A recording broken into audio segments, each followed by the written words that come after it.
Post-pandemic, time to get back into the gym. I'm going to cover today how we can get back into the gym post-pandemic, get back in our proper nutrition, lifestyle, and training habits. Here we go next.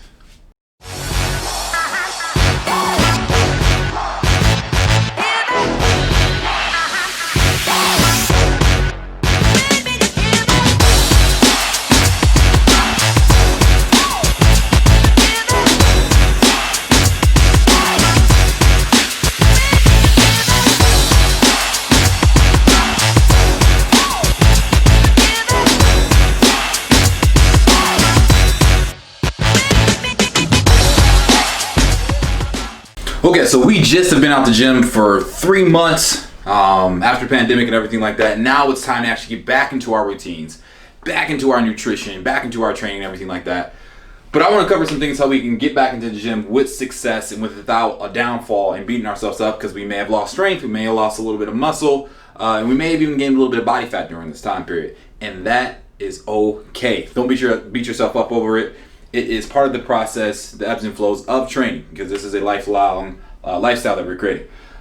So what I've done for you guys today is I've created some pros and some cons, or some things that we need to think about, some things to do, some things not to do while we get back in the gym is a better way of saying that. So let's get right into it. So the first thing that we need to do when we get back into the gym, let's get back into a structured routine. So in one of my previous videos, I talked about periodization. I'll put a little card up here at the top so you guys can check that out. This is where we have a systematic approach to the way we approach our training. And if we have a systematic approach to our training, do you think it is proper for us to get back into the gym and go right back to doing 1 rep maxes or lifting around the same loads that we used to do? No, we're probably going to be a little bit weaker. We're probably going to be a little bit detrained. So we need to have a systematic approach how we're going to build ourselves back up to what we used to be. And that's perfectly fine. So don't beat yourself up over it if you lost a little bit of gains. So part of that structured routine, we need to scale up our volume over the course of 4 to 6 weeks. So again, in that video, that periodization video, I talk about volume. Volume is essentially our sets times our reps times our load. That is what volume is, okay? So if you were doing 4 sets at 10 reps with 225 pounds on the bench press, then you probably might have digressed a little bit over these last 3 months. And that's no need to worry about that. But if we have a systematic approach to our training, what we're going to do is we're not going to go back into the gym and try to do a 4x10 at 225 pounds. What we're going to do is we're probably going to come back in and we're going to do a 3x8 that first week. And that's, instead of doing 225 pounds or anything around that, the more appropriate weight might be anywhere from 185 pounds to 205 pounds. And that's perfectly fine. But what we'll do over the course of 4 to 6 weeks is we'll build it back up. So at the end of that 4 to 6 weeks, we're doing a 4x10 at 225 pounds. We're back around that weight that we used to be. So that's going to be a good way to scale up that volume over 4 to 6 weeks. Just take your time. Don't be in a rush to touch that same weight. Don't worry about going too heavy and loading up.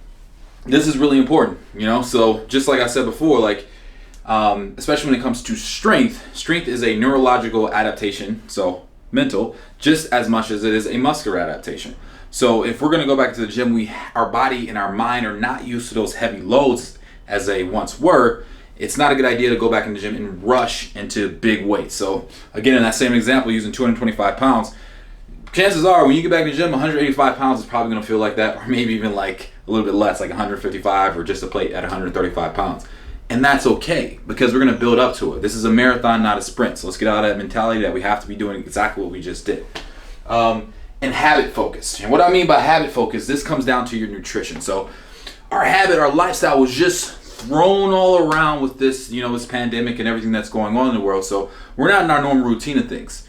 So we probably were waking up a little bit later in the day, or, with our food and our routine and our meal prep and all that kind of stuff, we had everything down to a system, to a science of how we approached it. And now our routine was thrown off. So what we need to start to do is just to slowly increment changes back into our lifestyle to get us back on that track.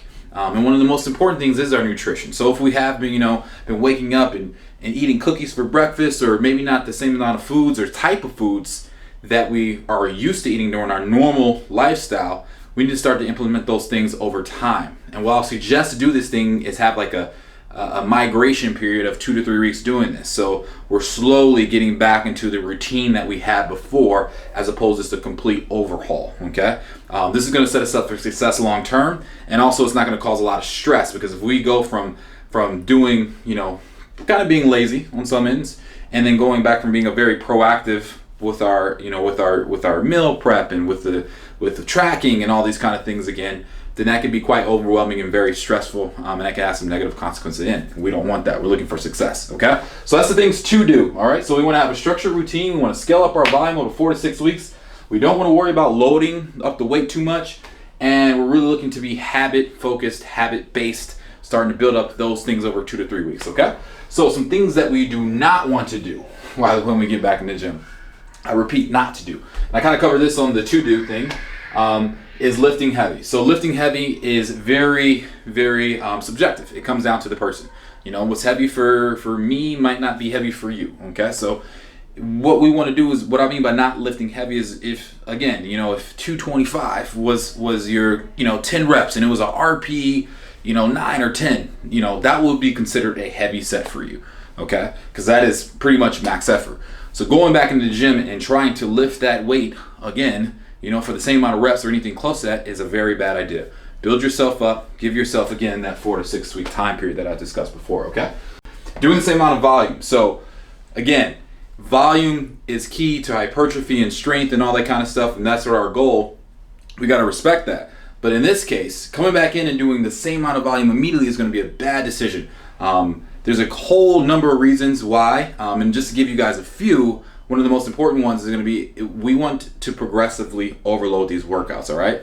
And doing the same amount of volume is going to be too much stress too soon. We always got to think of training as just what's going to stimulate the change, right?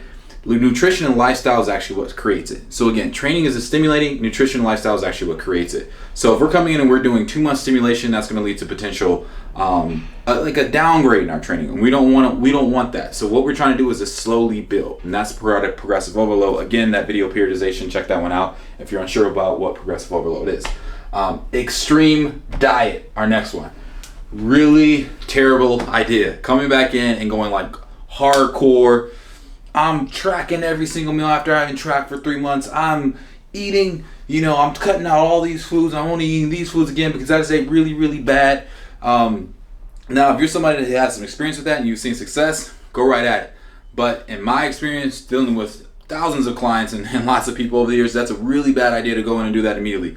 We need to have some slow migration process that's habit focused to get us back in the right routine that happens over the course of 2 to 3 weeks. I'm not saying that we can't get to a point where we're tracking diligently, we're cutting out certain foods because of various reasons. No, that should definitely be the goal in a lot of cases, but I'm just saying let's do it in a fashion that's going to set us up for success and not lead to failure because, oh man, I fell off, I didn't track a meal, so then I ate. Now I feel guilty that I ate. Now I feel guilty that I ate a cheat meal that was off the thing, and now my diet's out of control, and now I don't want to do this, and I said F it. No, that's what we don't want. We want to create ourselves up for success, and going into extreme diet is probably the worst thing we can do after binge eating and doing possibly a whole lot of other things during that course of 3 months. And last but not least, kind of leads back to that last point, negative self-talk. So we all haven't really been training to our normal frequency and all these different things over the last 3 months. But we probably don't feel as great about, maybe the way our physique looks, or maybe the way our strength feels, or maybe even how we feel in our body. But what's not going to help us get back to a point where we are feeling very accomplished in that manner is negative self-talk. So saying things that are going to, I'm not looking so good, or I'm looking kind of flabby, or I'm so weak right now.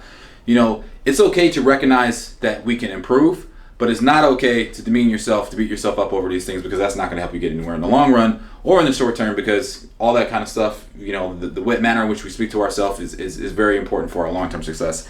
Not only just mentally, but also physically too as well, because all these things tie in together. So these are some things that I really want us to focus on as we get back into the gym, okay? So recapping everything, make sure your routine is structured, make sure you're scaling up volume, make sure you're not lifting too heavy, and make sure you're focusing on your habits. All right, hope you guys found this video helpful. Be sure to smash the like button, and stay tuned with all these videos. Any more videos you guys want, leave a comment below, and I'll be sure to do that for you guys. All right.